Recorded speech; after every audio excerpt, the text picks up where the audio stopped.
Poison అయి విద్యార్థులు అస్వస్థతకు గురవుతున్న ఘటనలు ఈ రాష్ట్రంలో ఉన్న విశ్వవిద్యాలయాల్లో, ఈ రాష్ట్రంలో ఎస్సీ ఎస్టీ బీసీ వసతి గృహాల్లో పదే పదే జరుగుతా ఉన్నాయి, పునరావృతం అవుతా ఉన్నాయి. ప్రభుత్వం ఏమాత్రం చర్యలు తీసుకోవడం లేదు. ఈ రాష్ట్ర ముఖ్యమంత్రి గారు, ఈ రాష్ట్ర విద్యాశాఖ మంత్రి గారు తక్షణమే స్పందించాలి.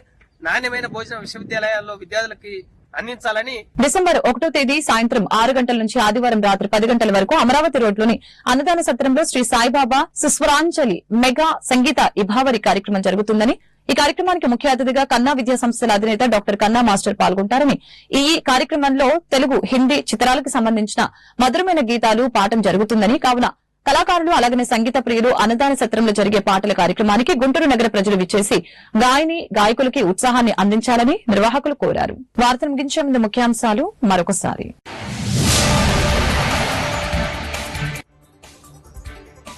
రాష్ట్రంలో 64 లక్షల మందికి పెన్షన్లు, అణగారిన వర్గాలకు అండగా ఉండటమే ప్రభుత్వ లక్ష్యం.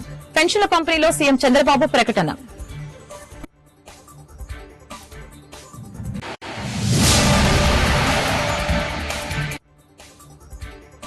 రాష్ట్రంలో దారుణమైన పరిస్థితులు, అవినీతి దోపిడీపైన కూటమి నేతల దృష్టి. అంబటి రాంబాబు వ్యాఖ్యలు.